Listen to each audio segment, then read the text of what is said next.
Hey there, YouTube! Please like this video and subscribe to the channel if you haven't already. Up next, we have round by round targets. Let's do it.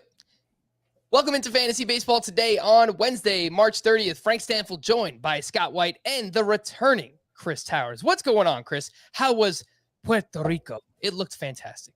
It was beautiful. I hadn't been. We went every summer. My mom's from Puerto Rico. We used to go every summer. It had been a long time since I'd been. I hadn't been since I was in high school. So it was lovely. It's a beautiful, beautiful island. If you ever get a chance to go, highly recommend it. Beautiful people, great food. Old San Juan is beautiful. I went to hit on Beathorn Stadium in San Juan, the historic baseball stadium there. And if you guys remember, the Expos and Marlins used to play there a few series a year.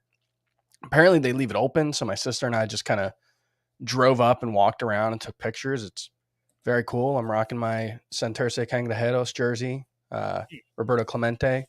So Nice. had a good time. It was a lovely, lovely, ill-timed vacation. Not necessarily the best time to go on vacation right before fantasy baseball season starts, but it is what it is. You can't pick and choose when your sister has a free hotel room in Puerto Rico. That is fair. You said it, not me, by the way, Chris. Just point that out. Yeah, one of my close buddies who I grew up with, actually best man in my wedding, his family is from Puerto Rico. So I'm very entrenched in the culture, the food. It is fantastic. So The food is man. amazing. I I've got just to ate. get out there I'm like 40% mofongo at this point. If anyone doesn't know what that is, just look it up and you'll have a good laugh. Scotty, what's going on, man? Unintentional about steals. I don't know. Sneaky Scott. You don't know? We did a little mock today. That's what he's referring to. Tell us about it. Well, it was a mock, first of all. And it's funny. A few years ago, I remember we had this argument about what we do during mocks. You got like offended during this. I remember specifically, like, you were like, how could you? Yeah. When Heath and I were saying that we would like use mock drafts to like try different things out and like, let me see how this team, you were like, how could you do that? You're betraying the listener's trust.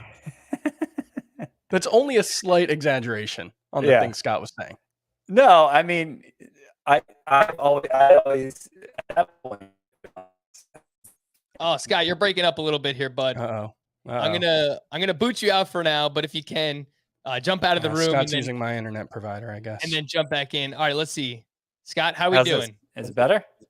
Yeah, all right. Yeah, you just good? You think we're good? So, okay. Yeah. No, I used to always approach mocks like, I'm going to try and build the best team I possibly can. And you guys revealed to me that you like to use it more as a laboratory to try different things out. And I feel like I've embraced that more this year than ever. And, I had the first pick. So I wanted to try what life was like with Trey Turner because I have Vladimir Guerrero ranked as my top. It used to be my number 2 player, but now that Fernando Tatis got pushed down, he's my number 1 player, and that's higher than anyone else seems to have him. So I have a lot of Vladimir Guerrero in legitimate teams I put together. But I wanted to try life with Trey Turner, see how that goes. So that gave me a nice dose of steals right away. And look, when I say intentionally unintentional about steals, that doesn't mean you pass over good hitters who happen to steal bases also. True. That's, I'm drafting Trey Turner because he's a great hitter. And look, he gives me a lot of steals too. Isn't that a nice bonus? So that's part of it. And in round 5, I drafted Byron Buxton. Who's also not somebody I often have the pleasure of drafting. I believe my choice came down to him or look at who went right after him. And it was nobody I was considering. So I felt like, I guess like Corey Seager or somebody who went a round and a half later. Or Jose Altuve, I think, was in the mix there as well. But I already had Trey Turner, right? Who I could slot at either shortstop or second base. So I didn't know that I needed to prioritize middle infield there. So I'll shoot for the upside of Byron Buxton. Again, a really great hitter who also happens to steal bases. So this is a team where I don't think I'm going to struggle with steals. And look, I don't think you necessarily have to draft a bunch of big base stealers to have a respectable finish in the stolen base category. That's the whole point behind the 0 SB strategy that I've been promoting. But between those two and Manny Machado, who should give me a dozen or so, Julio Rodriguez, who could give me 12 to 15, I'm pretty well set for stolen bases in a way beyond what I normally am. And I'm pretty happy with the way the team came out. I don't know that I love picking first still, but it is nice to get steals from a first round caliber hitter. I don't know that I'm going to move Trey Turner or Jose Ramirez ahead of Vladimir Guerrero based on this experience. I mean, Vladimir Guerrero gives you so much of everything that isn't stolen bases. It's, I still think you can overdo it with the steals and pass up great stats elsewhere. But I mean, he was technically the number one player in this format last year. But it is nice to get stolen bases early and not have to sweat it so much the rest of the draft. Yeah, and there are a ton of ways to build a Roto head-to-head categories team with steals and with Vladimir Guerrero. Second or third round, you can target guys like Whit Merrifield or Tim Anderson. Later on, Byron Buxton, who's got drafted in this. So, just keep that in mind. If you want to take Vlad early on in the first round, you could do it, and you could still come away with steals. So it's not like that category is completely dead if you draft Vladimir Guerrero. Well, and that's, not to... I feel like it has been a while since we've talked about this, so I guess we can recover old ground. But I mean, that's the thing about stolen bases too, is because they are so scarce, you don't actually need that many. And on the other hand, you need a ton of home runs. You need to keep feeding the home run beast, or it's much easier to lose ground in that category than it is in stolen bases. Stolen bases, you can get like an instant fix, because it only takes like 80 from your whole team or something to finish in the middle of the category. So it's kind of a similar idea to saves, where, if you can get that one guy who adds, half of what your team's total would be to be middle of the pack, you basically don't have to worry about it the rest of the time. And that's one way in which the fact that those categories are getting more scarce actually, not just makes those the high end players more valuable because they, are one of the few guys who do it, but also just because you could draft. I mean, Alberto Mondesi would be the one extreme example, but even Trey Turner, or Whit Merrifield, really, someone who's been in contention to lead the league in steals multiple times in the last few seasons. You can do that and just not really worry about it otherwise and end up, just kind of accidentally middle of the pack. Right. If you're not trying to win the category, you're just trying to, not take a 1 point in the category, basically. That's very easy to do. And I think a lot of times we're so adamant about filling stolen bases that it ends up robbing you in the other 4 categories. And that's a bad trade-off. Fair enough. Today on the podcast, by the way, we're not talking about this Roto mock draft, but it was a good conversation to have anyway. If you want to see the results of that draft, you can find them on the website, cbssports.com/fantasy/baseball. We're going to take a look at round by round targets, players who will gain position eligibility this upcoming season. Bud Elliott, who hosts the Cover 3 podcast here at CBS Sports, he brought that up to me. We were talking earlier in the week, and he said, I haven't heard this on any other podcast talking about players who will actually gain position eligibility. We've done it sporadically, but we haven't done an actual segment on that. So we'll do that a little bit later on as well. But let's jump into our round by round targets. And it just feels weird to ask you guys who your favorite player is to draft in the first round, because obviously you're just at the mercy of wherever you're drafting in the first round. So with that being said, Chris, where is your favorite spot to draft in the first round? And you probably don't have the option, but if you did, where would you want to draft? I think it's probably either one of the first 4 picks or like 8th. Because I feel like there's a drop off between, for me, Jose Ramirez is my number 4 player and Bo Bichette as my number 5. And then if I'm picking 8th, I usually can just take Mike Trout every time. And honestly, if I pick 12th, I can usually take Mike Trout too. So Anywhere between there, I'm fine with that because, I talked about this a couple weeks ago with one of the drafts that we did where I had Bo Bichette. I picked 6th, I think, or 5th, and I ended up taking Bo Bichette, and I kept thinking like, it feels like my team's just like missing a pick, and it's just because like while I do like Bo Bichette as a first round pick, obviously he's my number 5 overall player, it does feel like a little.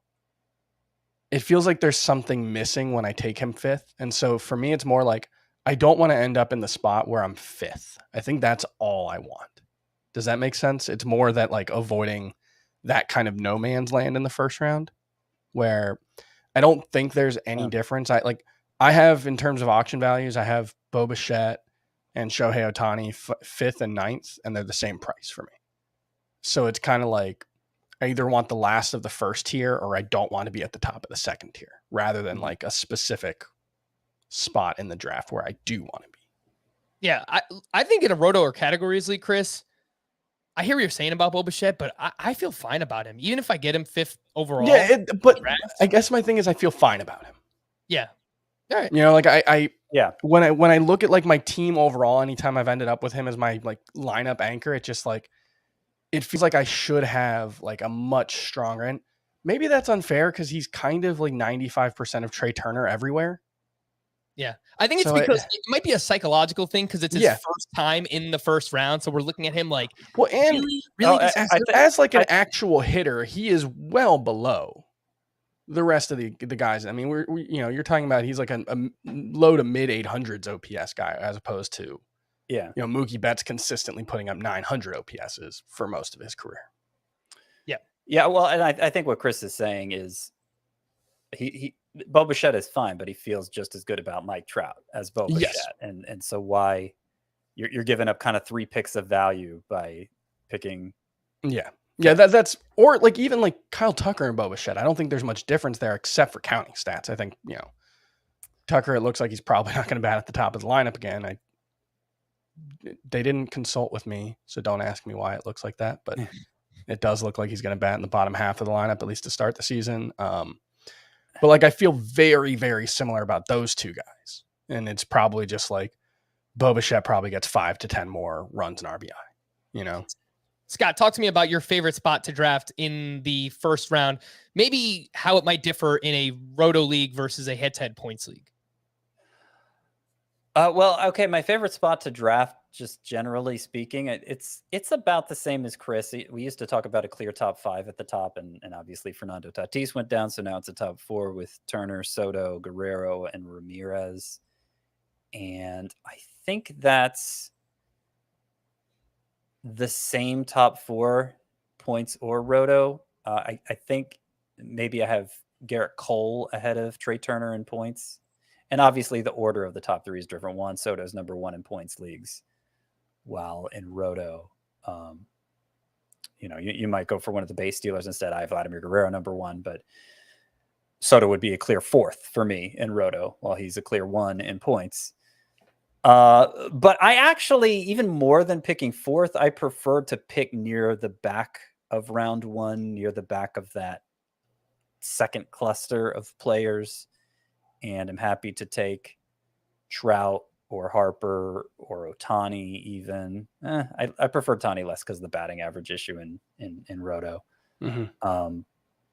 But I'm okay with that. What I hate about picking at the top of the first round is it pretty much means I'm not getting Salvador Perez, player I want most. Which is what happened to you in this draft. Yeah, I mean, I could have taken him 37th overall, or not 25th overall, 25th overall. Yeah, the first pick of round 3. I knew I wasn't going to get him at the end of round 4, right? Mm-hmm. And I thought about it. I thought long and hard about it. I ended up taking. Who did I end up taking instead? I know Machado. I think Machado and Bieber were your picks there.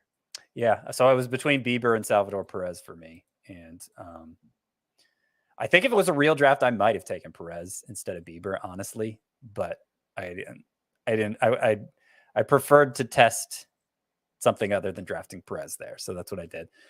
Anyway, much more likely I'm going to get Salvador Perez if I pick in the back half of round 1, because then at this point I'm probably taking him late in round 3. I'm not going to risk him being there for me early in round 4.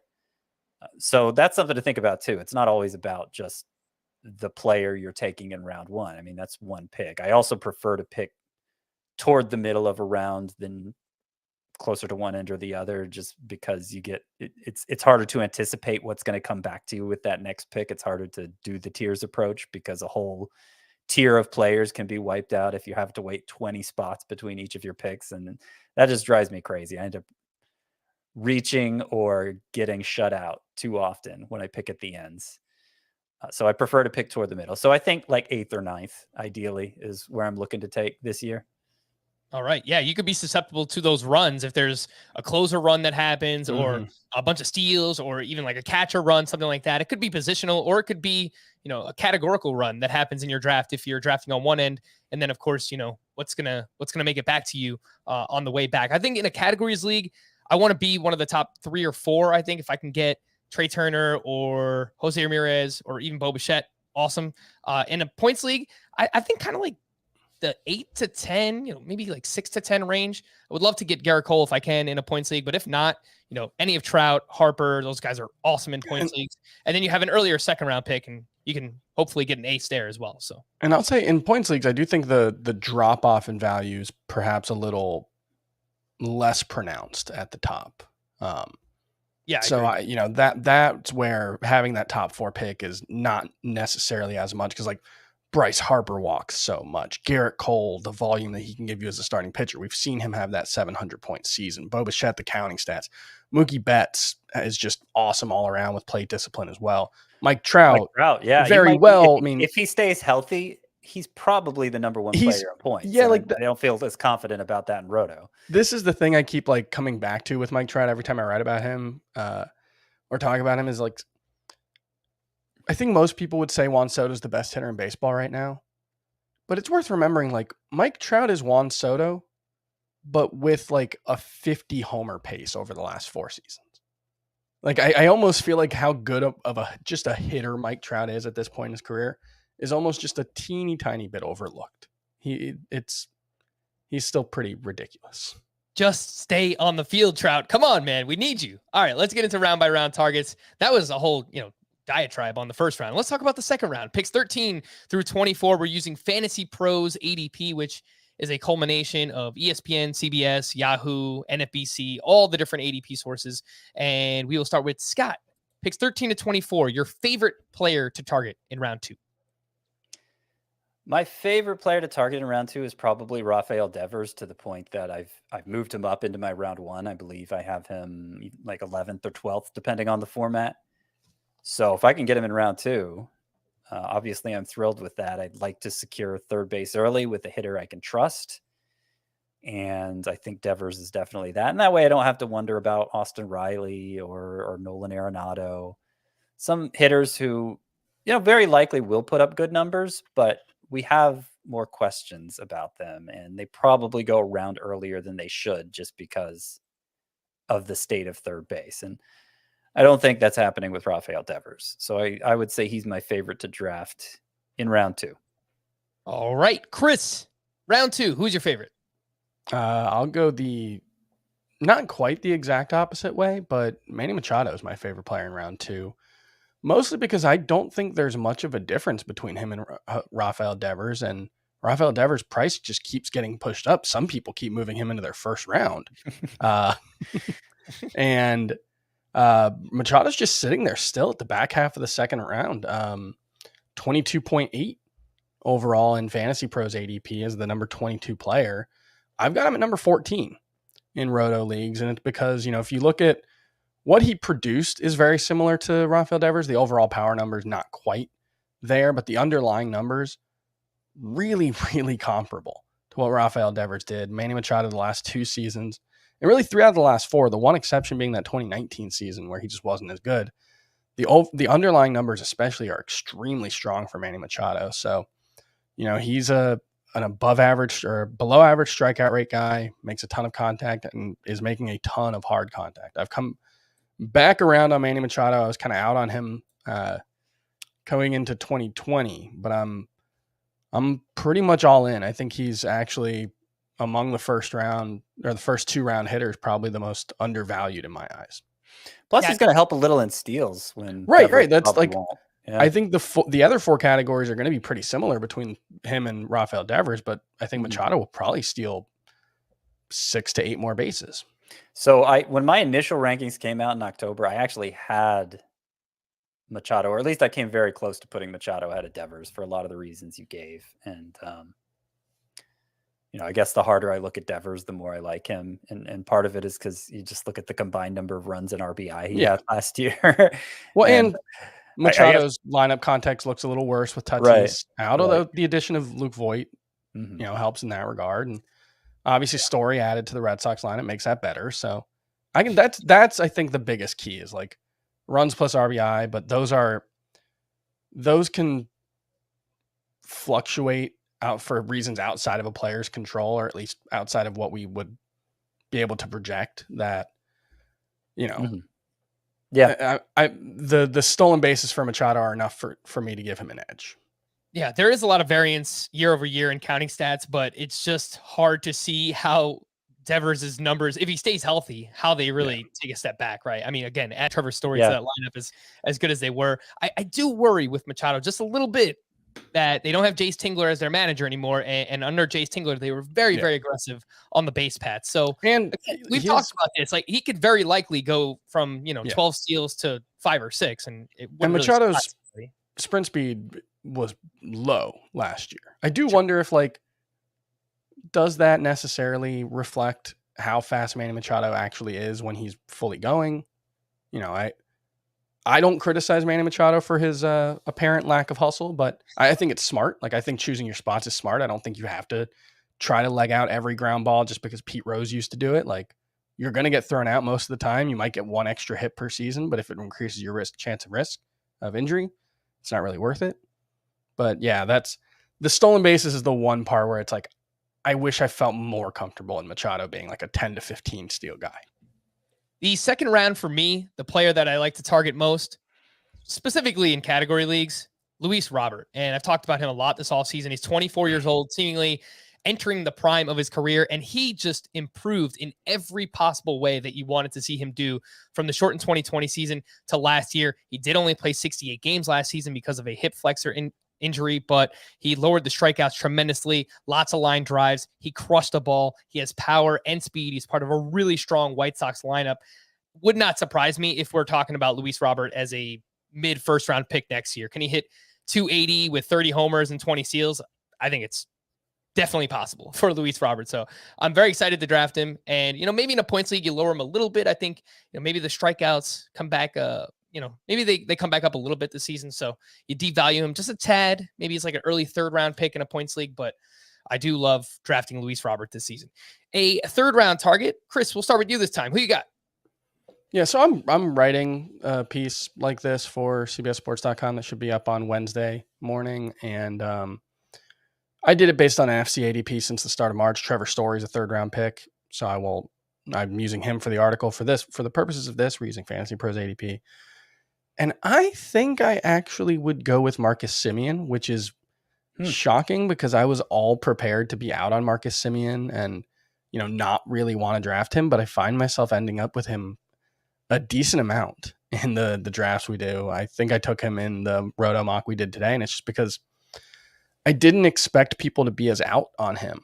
Or not out. I mean, he's a 3rd rounder. He's 31.4 in ADP. But it kind of feels like people are not all that interested in actually taking him where he's going. And I get it. I think there are reasons to be skeptical about what he did last season in particular. He's not going to hit 48 home runs there, 47 home runs again, 45. That's what happens when I just try to guess rather than actually just look at the page in front of me. 45 home runs again. But he's been awesome 2 of the past 3 seasons. Yes, there's this big dip in the quality of lineup that he's in. And I think the park is probably worse, but I still think that stuff's being overrated. And when you look at the overall package of who he is as a player, his quality of contact numbers don't look elite, but he's so pull heavy. He hits the ball in the air enough. I do think he's a pretty good bet for 30 homers, double-digit steals, good runs and RBI, because the top of that lineup at least should be pretty solid. I just kind of feel like he's someone that I didn't think I was going to end up with, and I'm drafting more and more than I expected. So that's what I would go with there. You know, you bring up a good point about the part shift, the lineup shift. Those end up being the points that are stressed when making the case, the bust case for Marcus Semien. But the biggest reason, the biggest red flag for Marcus Semien isn't so much that. It's that for all but 2 years in his career, he's been fringy in fantasy. He's been borderline rosterable, except in 2019 and except in 2021 when he was MVP level, both of those years. So I feel like maybe that's gotten lost in the in making the case for Marcus Semien, because I guess the way I interpret it is was, okay, there's reason enough to be skeptical about what he did last year just because of his track record.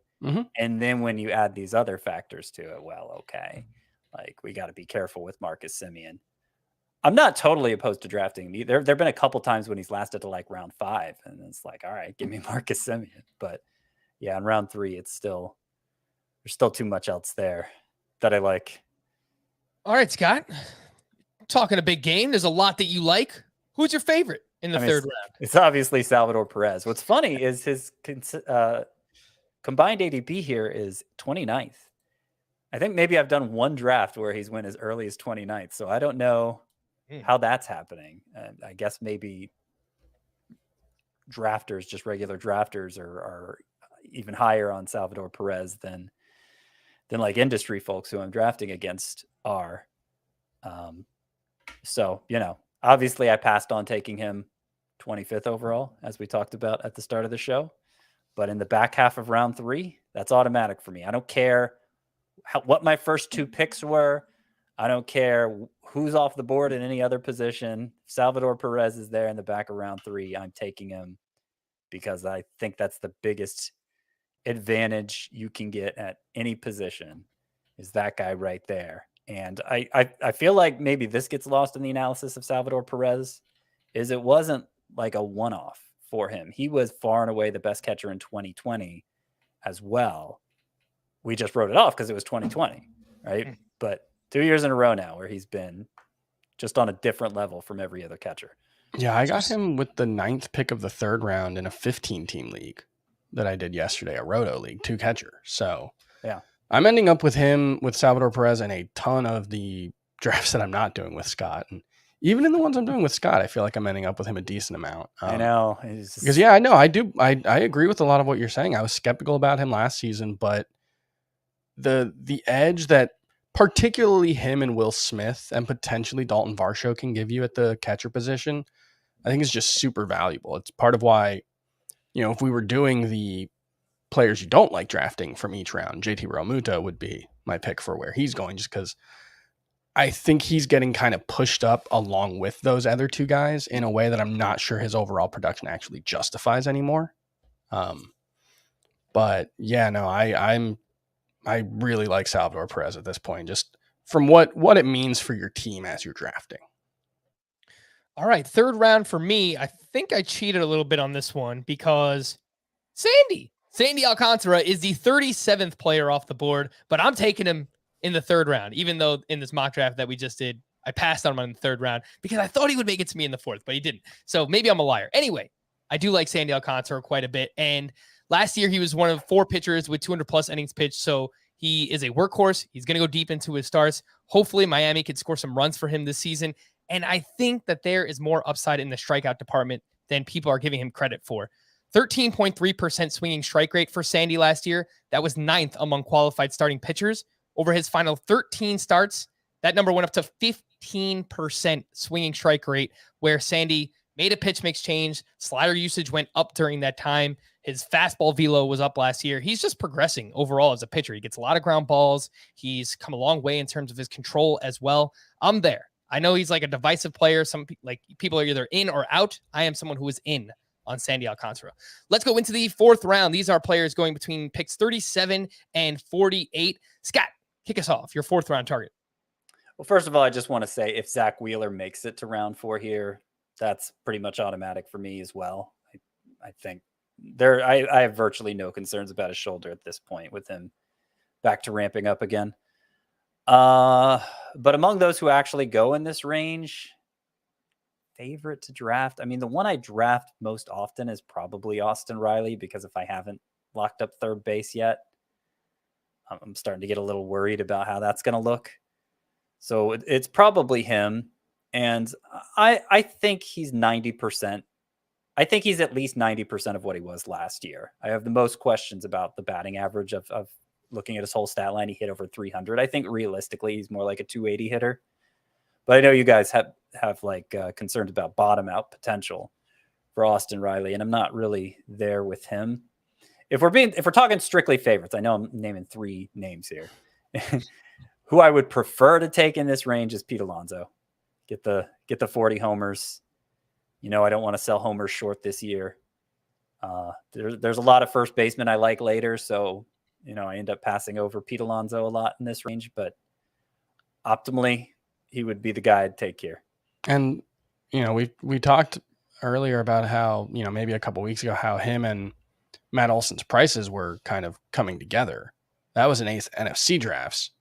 In Fantasy Pros ADP, that's not the case at all. Matt Olson's ADP is 25th, 26.2. Pete Alonso is 45th at 46.2. That's a massive gap, and it makes Pete Alonso look that much better, or Matt Olson look that much worse. Although I don't necessarily think it's a terrible place for Matt Olson to be picked. It's just earlier than I would want to, especially when I think there's such a comparable player in Pete Olson, you know, Pete Alonso, available. Yeah. So Pete Alonso, you merged them into one player. That's how alike they are. Yeah, it's the same case that we made last year when Pete Alonso was going in the 3rd round and Matt Olson was going however many picks later, like the 7th round or something. Later. Yeah. Yeah. So I mean, it's not the gap is not as far this season, but you know, if you can wait 2 rounds and get a very comparable player in Pete Alonso, it's something that I'd much rather do as well. Chris, the 4th round, I think you've got a few options here. I know you like Alonso as well. You mentioned someone earlier. Where are you going? Yeah, it's got to be Trevor Story. And, you know, I think with him settling in Boston, I would expect that the price is probably going to be even higher than that. I think in NFC drafts since March 21st, from March 21st through March 28th, he's at 32.1. So, you know, solid 3rd rounder. And I think that's where he belongs. It's not quite as good as it would have been if he had ended up going back to Colorado, but Fenway's a great landing spot. It's a great park. It's the 2nd best place he could have signed if he was, you know, if Coors was on the table. It's the best if he was never going back to Coors. So I think his price is going to be higher than a 4th round pick for the remaining 8 days of drafts. Normally, I'm saying these words to Scott, but Chris, I'm with you. I like Trevor Story quite a bit. And man, this position is so loaded because in the mock we just did on Tuesday night, I took Tim Anderson in the 3rd, but then I think I saw Trevor Story in the 4th, and I'm like, man, I really want Trevor Story. And then Lindor was there, and I think the 6th round, and I was like, I really want Lindor. 5th round. I was about ready to take Lindor. This draft would have been totally topsy-turvy if that happened.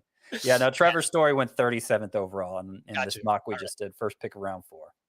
So I was looking at him as well as Tim Anderson in the 3rd round, and there's a lot to like. It's again, the shortstop position is absolutely loaded. 4th round for me, Lucas Giolito is someone that I've come around on more recently, where if I miss out on Sandy, if I don't get a starting pitcher in the first 3 rounds, I like Lucas Giolito. I was looking more into him. So among qualified starting pitchers over the past 3 seasons, so since the start of 2019, 3.47 ERA, that's 10th best, 108 whip, that is 6th best, a 15.5% swinging strike rate for Giolito, that's 4th best. I don't think that he really needs to get better. I mean, he's been really, really good already. You know, mid-3s ERA, strong whip, lots of strikeouts. He plays on a good team, should get a lot of wins as well. Goes pretty deep into his starts. You know, I think the next step is, can he get to 200 innings? I don't know if that will actually happen, but I don't think he needs to. I think he's a perfectly fine fallback option as an SP1 if you don't draft a starting pitcher in the first 3 rounds. Let's move into the 5th round, and I'm going to start us off here because I just mentioned my guy, Francisco Lindor, who, by the way, hit another home run on Tuesday night. And all of a sudden, He's tied for the league lead spring training home runs with 4 now. He's looked pretty good I thus believe far. he leads all spring hitters in barrels as well, which, there's only like 40% of the parks that actually have StatCast data. So who knows where he actually ranks, but he's hitting the ball well. He is doing exactly that, and that is what we need to see. Something that he's picked up since September, where he turned it back on. 257 in that final month, 9 homers, 895 OPS, a 13% barrel rate, 92 mile per hour average exit velocity. He looked a lot like the player we saw in years past. So I've made this comp before. A poor man's Jose Ramirez. I think he can hit 25 plus homers, 15 steals, really strong counting stats in the Mets lineup.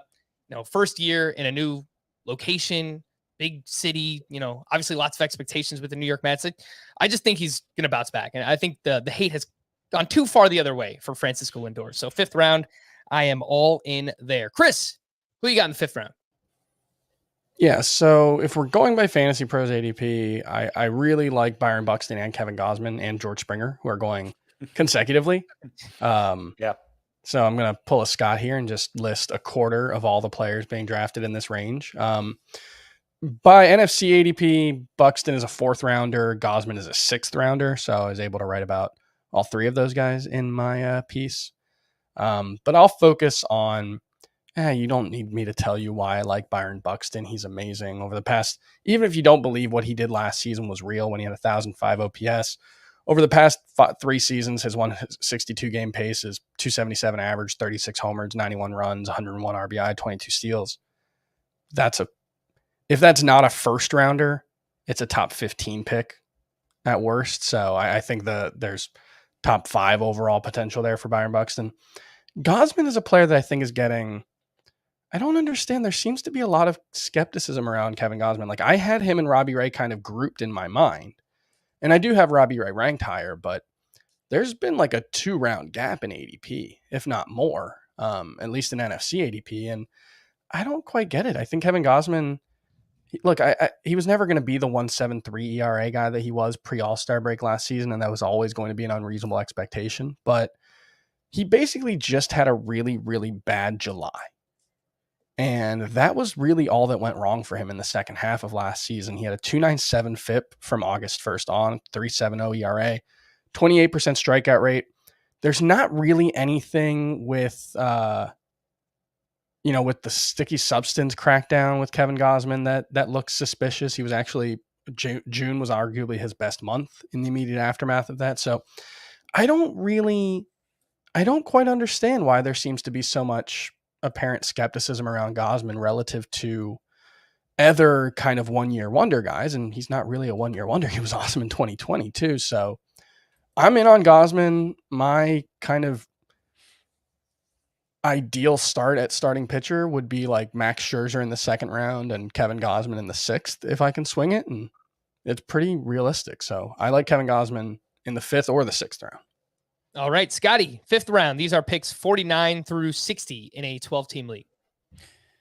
So I'll go with the one Chris didn't get into then, which is George Springer. He played 78 games last year, so roughly half a season. A little less than half a season technically, but you don't expect him to play every day, even if he does stay healthy. So let's say he played half a season last year. He doubled his numbers. 44 home runs, 118 runs scored, 100 RBI. Even 8 steals for good measure. I mean, he's basically, if you're just talking the 5x5 categories, he's basically Shohei Ohtani, but with fewer steals. And if you're talking about points leagues, he might be even better than Shohei Ohtani if he stays healthy. But I have more, hope for him than Byron Buxton, for instance, staying healthy. I think Buxton has more upside between the two, but maybe Springer's a little more realistic that he achieves that upside. As the leadoff hitter for this Blue Jays lineup that we all love, Springer's my favorite. I don't know if it's kind of like Mike Trout, where I don't know if like the leap that Springer has made as a power hitter isn't appreciated enough. Over the past 3 seasons, so since the start of 2019, he's played 251 games. He's hit 75 homers. That's a 48 homer per 162 game pace.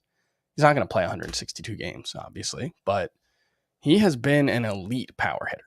the past 3 seasons. There's been a marked jump in his production in that time. Yep.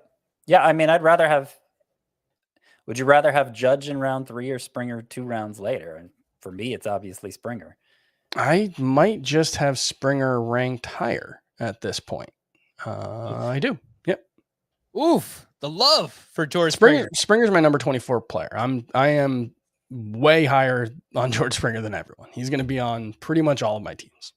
Hey, You took him in round 3 tonight. Yeah. It all makes sense to me. I like George Springer as well. Let's take a little break from the round by round targets here. Just wanted to quickly mention we had a mix up in our head-to-head points listener league. So now Elliot Freeman is joining the league, and that will be drafting. If you're listening to this podcast later on today, if you want to watch us live, that will be on Wednesday, 9 p.m. Eastern time here on the YouTube channel. So please join us, and we'll have some fun there. Jen from Arkansas won our hoodie giveaway. Thanks again to all of our subscribers. It's really an awesome milestone for us to hit 10K YouTube subs. So thanks again to everybody there. And shout out to Jen for winning our hoodie giveaway. And our last mailbag of the off season is coming up this Saturday. So if you have a question, send it in to fantasybaseball@cbsi.com, put mailbag in the subject line, or leave a 5-star rating on Apple and drop a question in the review. And we will get to as many as we can in an hour later on this week. All right, let's take a quick break. And when we return, news and notes here, Fantasy Baseball Today.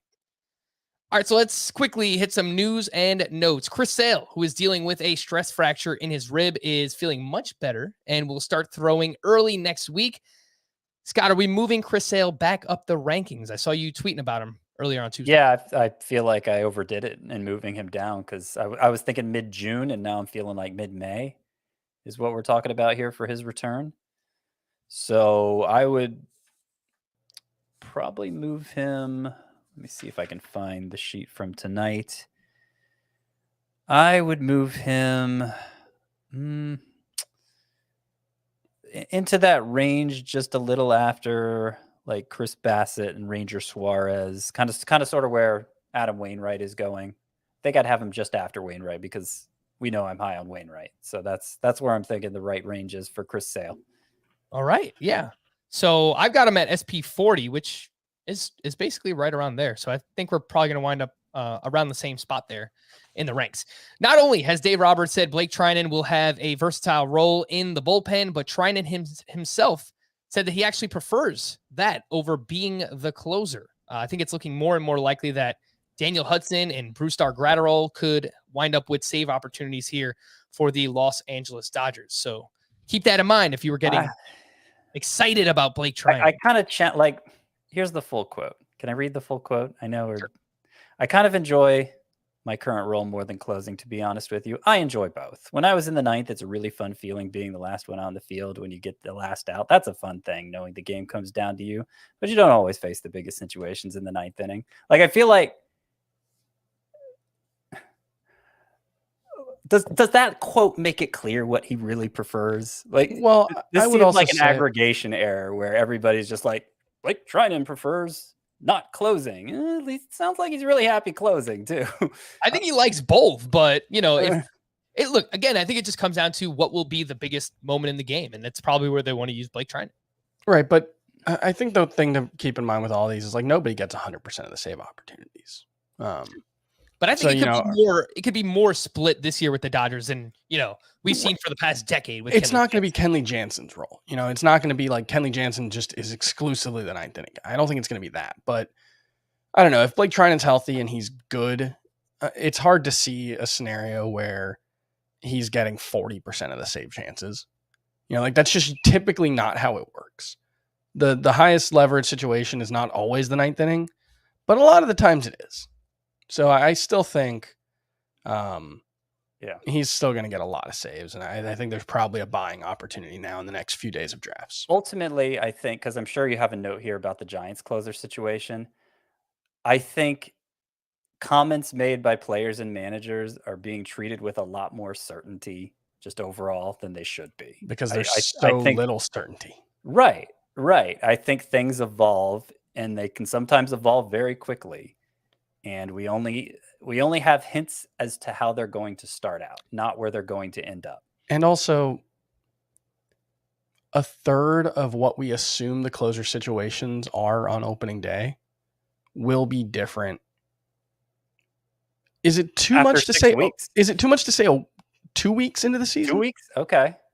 I mean, a third after 2 weeks will be because there's different? because there's so much we don't even know, and It's there's possible. so much where it's like, oh well, we think they prefer this guy, but if Dylan Floro goes out and has like 2 bad outings in a row to start the season, that could just mean that he just doesn't get a save chance for like 6 weeks. If someone else pitched. So it's like, Our third of I don't know if that bullpen like necessarily that? applies to like Blake Trinan, Mhm. but I also think if Blake Trinan's good, he's probably just he's more likely than anyone else to get the first save. I'm not trying to go the other way and say, well, Blake Trinan's obviously the Dodgers closer. Yeah. I think there's reason for doubt. I'm moving Blake Trinan down a little bit with this news. Yeah. But I'm not moving Daniel Hudson up ahead of Blake Trinan with this news. That's a very fair point. Like out of all this, let's say the Dodgers get 35 saves as a team this year, Blake Trinan very well could wind up with 20 of them with elite ratios and a lot of strikeouts. Yeah. And that would still make him a very valuable player. But, as a result, in deeper leagues, maybe Daniel Hudson gets a dozen of those or 10 of them, and Bruce Gratterall gets 5 of them. So that's what the division could look like. But I'm also saying it's still a very plausible scenario that Blake Trinan gets like 34 saves this year. Like I don't want to discount that possibility either. Well, I mean, Jake McGee ended up with what, 34, something like that last year? Well, yeah. So what was so interesting about the Giants last year is they just had so many save opportunities. I believe they led baseball in saves and save opportunities last year. So the 31 saves that McGee has, they were great, but they were still just, I think it was like 70 or 75% of the Giants saves. So they just had a lot to go around. It was 58, actually, 58%. But even that gets mischaracterized because like McGee lost his job for a while. He lost his job from I think it was late April to early June or something. Mm-hmm. Tyler Rogers was the go-to in the 9th instead. So it wasn't him consistently losing save chances over the course of the years. The Giants more or less change closers for like a fifth of the season. And that's part of the reason why there was this distribution of saves between the Giants relievers. It's, there's a lot you could dig into here, but the point is you shouldn't feel that certain about anything you're hearing. And I think especially, I mean, should we talk about what Gabe Kapler said? Yeah, especially coming out of his mouth. Let's actually reveal the quote here. So Gabe Kapler did a radio interview with KNBR, and he said, quote, "Right now, if we were starting on opening day, Jake McGee would be our closer." For reference, the ADP right now does not reflect that. Camilo Doval is going at pick 172.6. Jake McGee at 255.4. Now, I agree, Scott. I don't think that we have to absolutely treat this like it's definitely the case. Like, this is definitely how things are now, and that's how it's going to remain the rest of the season. But the other side of that, I think we would also be foolish not to react to it. Like, I think instead of these guys going 80 picks apart, maybe they just kind of close the gap on each other and they both go around like pick 200 or something like that. Yeah. I'm a little less comfortable drafting Camilo Doval now. I'm moving him down. I'm not moving Jake McGee ahead of him. And, the next, I don't have the exact quote pulled up, but lots of quotes. Gabe Kapler doesn't stop talking. He keeps talking and he talks about how they have 3 options that they could use for saves. Like it's worth reminding everyone too, that on a radio interview last year, they got him to talk about how Tyler Rogers is going to be the closer for the Giants at about the same time last year. And obviously that didn't pan out except for that short stretch of time when he replaced McGee. So like, I mean, the main thing is if the Giants do have 3 options that they more or less trust for saves, only one of them is a left-hander, and it's McGee. And like if Freddie Freeman and Max Muncy are due up in the 8th, they're not saving McGee for the 9th. Sure. Like there are going to be so many, like when there's 2 right-handers versus 1 left-hander, who does it? And you want to save one for the 9th inning, doesn't it make sense to save one of the right-handers? Like that's typically how it works, and that's something that we've seen with like the Twins with Taylor Rogers, where like he doesn't, even when he's been the closer, he doesn't necessarily get as many saves as you would think a traditional closer does, because he gets used in different situations more often. But I guess my thing is like, we're probably, when Camilo Duvall's ADP was in like the 130 to 150 range, which is where it's been for a lot of this draft season in NFC drafts, especially, there was way too much confidence that he's actually really good. And like, given the uncertainty of the role, the fact that he was being drafted where he has been is putting an awful lot of weight on those 27 innings last season at the major league level, where he looked really, like, the stuff is undeniable. He's got a filthy slider. He throws 100 miles an hour, but this is a guy who's walked 13% of batters he's faced as a professional. He had a 7 walks per 9 last year in AAA. Like, he had a 4.99 ERA, and okay, it's the former Pacific Coast League. It's AAA West. I think AAA or Pacific Coast League name is coming back. But like, he also just might not be this shutdown reliever, and he might not actually be like a big factor in the save situation. Like, Jake McGee's really good. I don't know. It feels like one of those situations where like Jake McGee's old, and so it's kind of just been assumed that like, oh, well, Camilo Duvall's better. You know, even if Jake he's McGee, a higher ceiling. He's a more conventional closer. I think so, but like, Jake McGee's been a really good pitcher for a pretty significant stretch of his career, including each of the past 2 seasons. Like, he had a 2.4 ERA last year. You know what part of it is for me, Chris, is like, relievers just go bad all the time. So right. Okay, Duvall isn't that proven. He looked great at the end of last year. He's not that proven, and maybe it won't work out. But like, you could say that for virtually everyone. Sure. Like, even Josh Hader, it like wouldn't surprise me if he just blew up this year, because it happens so often with relievers. Yeah. All right, Scott. So you're still taking Duvall ahead of McGee. Yeah, but I'm lowering Duvall. I'm lowering Duvall more than I'm elevating McGee. Okay. But I think ultimately I'd still rather have Duvall than McGee. Chris, say you're at pick 200. You have to take one. Which one are you taking, Duvall or Jake McGee? McGee. All right. One more reliever update for you. I missed this on yesterday's podcast. Pete Fairbanks will be shut down from throwing for the next 6 weeks with a lat injury. I don't really care much about Pete Fairbanks, his value at least. I care about him. He's probably a nice guy. But it does give you more confidence when drafting Andrew Kittredge for the Tampa Bay Rays. So, Scott, would you take Kittredge or one of the Giants closers? Kittredge. Okay. I think Duvall was already gone when I took Kittredge in tonight's draft, but McGee hadn't. But yeah, I would have taken Kittredge. Part of it now is, and I know the Rays have been as committed to the committee as any team over the past few years, but like, who else is really capable of closing for them right now? I don't see anyone. So, and they did have that stretch a couple years ago where Emilio Pagan basically secured the role down the stretch. So they've shown a willingness to do it when it made sense. Look at the first 2 or 3 months of last season, Scott. Diego Castillo was the guy. He was just. So I'm starting to lean that way as well. I'm pretty optimistic about Andrew Kittredge. If you haven't realized by now, we're not going to get to the rest of our round by round targets. So we're going to save that for Thursday night's podcast. We'll talk about like the players we love, players we're scared of. We're going to do all that fun stuff Thursday to set you off into the weekend, and you have all your drafts coming up. Shane McClanahan will be the opening day starter for the Orioles. Just wanted to mention he's my man. Luis Severino has been slowed by a sore arm and will not make his scheduled start on Wednesday. Instead, he will start on Saturday, and that might explain why his fastball velocity was 95 miles per hour in his second start compared to 97 miles per hour in his first start. So this is hopefully just some of that dead arm that we always hear about, where it's just like, oh, it just wasn't there, and then like 3 days later they're fine. But yeah, you can't. I hope so. You got to drop him. You know, he was in like the 150 to 200 range before this.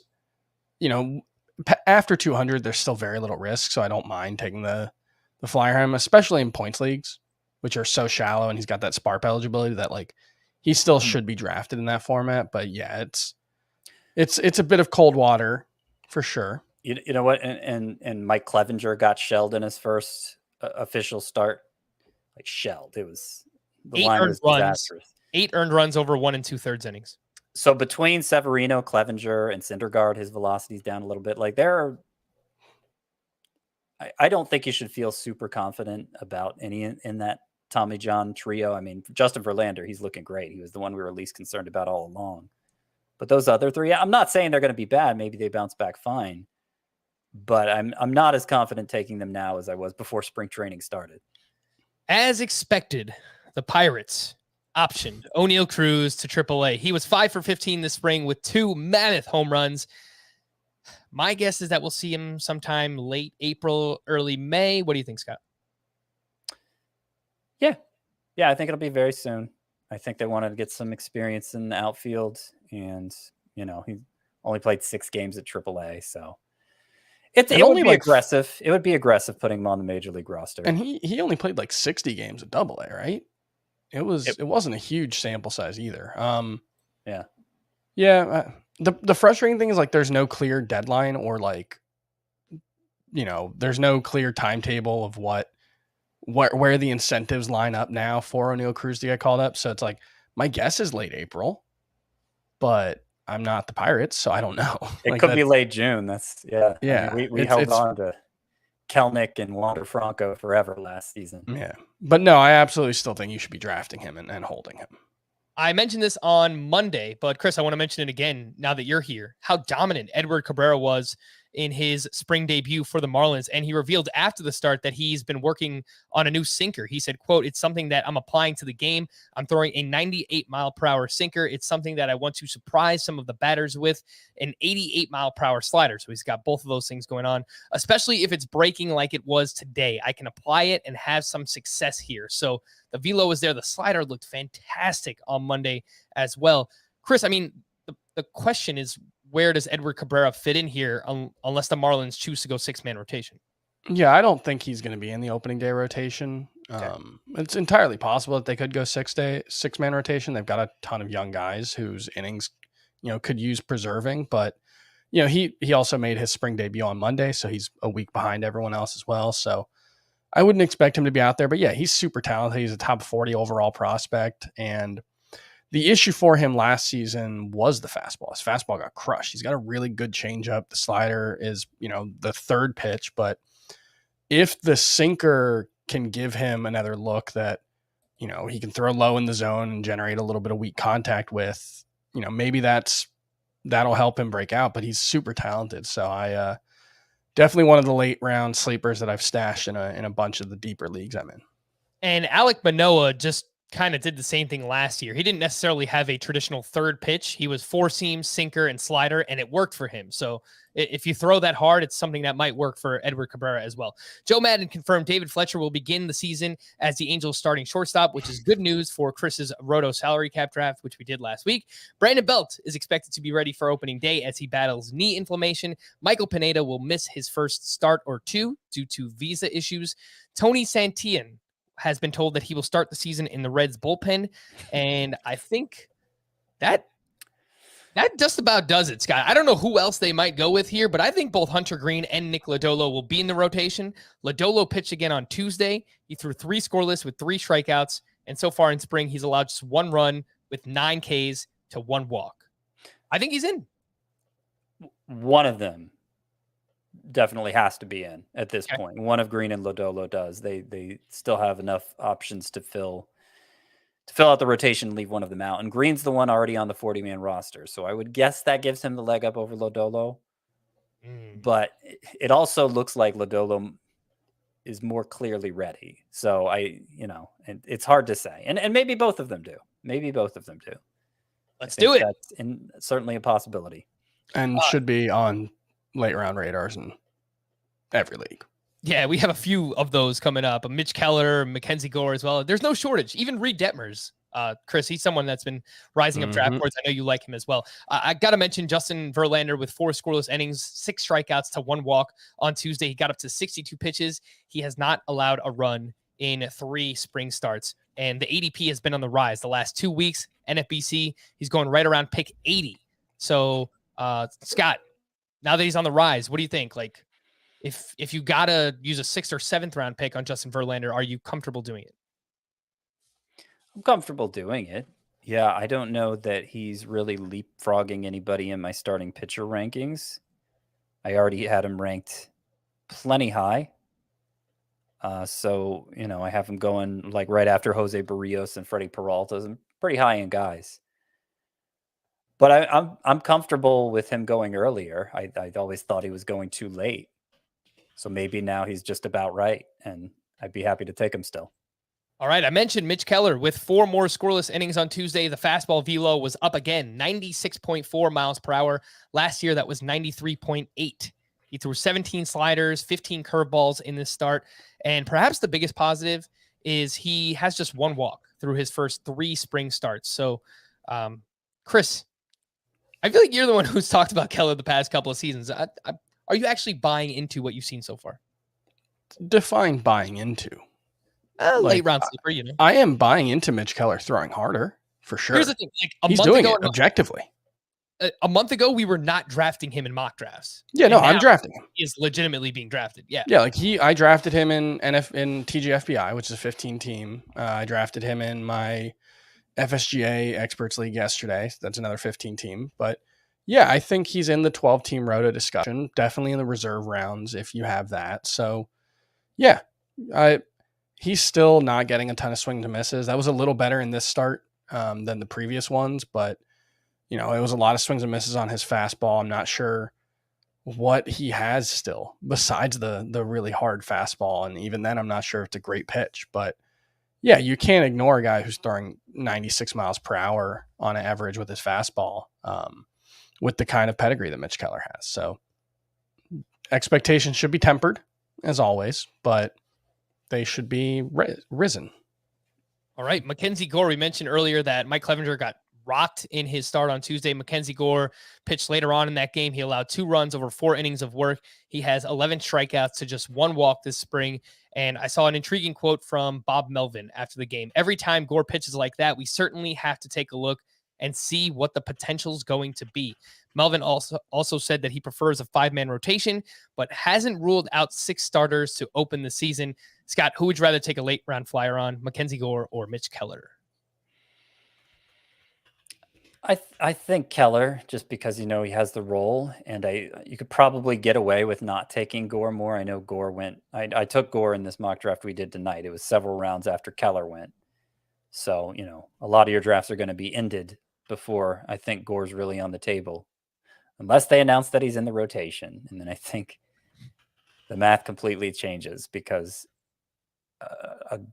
Gore being given a chance, I think, is even more promising than what we've seen from Keller and the velocity jump this spring. And I think it makes sense for the Padres too, because they have Blake Snell who's behind. Darvish has dealt with injuries, and adding someone like Mackenzie Gore, it wouldn't be the worst thing to give him a lot of time in between his starts as well. So I think it just kind of makes sense for their rotation as well. Go ahead, Chris. I think he'd jump into the top 50 starting pitchers for me. Wow. So you'd put him ahead of like Luzardo even? I think so, yeah. I feel like at least in that range. I mean, I've already moved him up into like the 65 range, so into like the Tony Gonsolin, Alex Wood, John Gray range. Okay, just been more aggressive than I have. Just to chase up. I mean, I literally just did it as we're talking, but yeah, just to chase upside. Like why? Yeah, why not at that point? Depends on the depth of the league, I would say. Sure. Obviously, if you're in a league where somebody like Sonny Gray is pretty fringy, then that's probably the league where it makes sense to chase the upside of Gore, because the waiver wires there are going to be strong options on the waiver wires when all's said and done. But yeah, and we're also we're losing guys from that range. Like with Severino and potentially Clevenger, depending on if something comes out after this start, or if he just doesn't look right again, or I mean, Clevenger might be fine. Like, sure, pitchers get rocked, but you feel a little less confident now. Yeah, sure. Or like Luis Patino was someone I had in that range who now with the shoulder thing, I'm not sure. I've moved him down. So yeah, it's just why not move Mackenzie Gore up there and so make sure that you have him for a reserve spot. Well, so Mackenzie Gore versus like Alex Wood. Depends what I need. Depends on what part. Like typically, I'm still filling out starting rotation there. And so Alex Wood would probably be the priority if I, need someone. You have Wood ranked ahead of Gore. I did just move Gore like 1 spot ahead of Wood. Okay. Yeah. I would still take Wood myself. I But think that's the right Gore's a range. little bit. I think Gore's a little bit behind that. For me, I've got to update the ranks as well. But I think more of just, the very last pick of your draft or one of those last picks, you can look to take a shot there. Let's quickly just wrap up here. Players who will gain position eligibility this upcoming season. For CBS position players, it's 20 games the year before or 5 games in the current season. Pitchers need 5 starts to become starting pitcher eligible and 10 relief appearances for relief pitcher eligibility. And the early-ish round names, which will gain eligibility. Trevor Story will get second base within the first week of the season, seemingly. Bobby Witt Jr., if he starts on the opening day roster, will also gain third base eligibility very early on. Adalberto Mondesi is the opposite of that. He has third base now, but should gain shortstop eligibility. Franmil Reyes, I read a quote recently that Terry Francona wants to get Franmil Reyes in the outfield maybe more frequently, and he has played 2 games there so far this spring, which would certainly help his value. I mean, for those deeper 5 outfielder leagues, if you're drafting Reyes now as a util only bat and he gains outfield eligibility, that's huge. That's huge. We know Ohtani's not going to. We know Nelson Cruz isn't going to. Of the DH only bats, Reyes is the one more likely to pick up outfield eligibility. And by the way, that in and of itself might be the reason to rank him ahead of Nelson Cruz. Like that might be the tiebreaker between those two for me. Is just at some point I might be able to play Reyes somewhere other than utility. Yeah, that's fair. And we've talked a bunch recently about how Bobby Witt gaining third base eligibility helps that position overall. Obviously, Chris Bryant moving to Coors Field helps third base as well. Bobby Witt, another name on the rise. In that mock draft we did on Tuesday night, he went inside the top 60 picks. So the hype is growing. I've seen him go. Yep. The hype is growing there. Some late round options who will gain eligibility. Nicky Lopez will gain second base. Ahmed Rosario should gain outfield at some point. Kevin Biggio seems like he's going to at least be the strong side of a platoon at second base for the Blue Jays. Bryson Stott, if he is on the opening day roster, could earn third base eligibility. He has shortstop to start the season. O'Neal Cruz, when he eventually makes it to the Pirates, I think they want to play him in the outfield a little bit. So he's got shortstop now, could gain outfield eligibility. And then 3 relief pitcher eligible pitchers who should gain starting pitcher at some point. Severino, hopefully if he's healthy. Michael Kopech, I think he'll gain that rather quickly the first month of the season. And then Aaron Ashby, if he works his way into the Brewers rotation, someone who has a bunch of upside and should gain starting pitcher eligibility as well. We're going to wrap there. For Scott and Chris, I am Frank. Thank you all for listening and watching Fantasy Baseball Today. We'll be back again tomorrow. Bye-bye.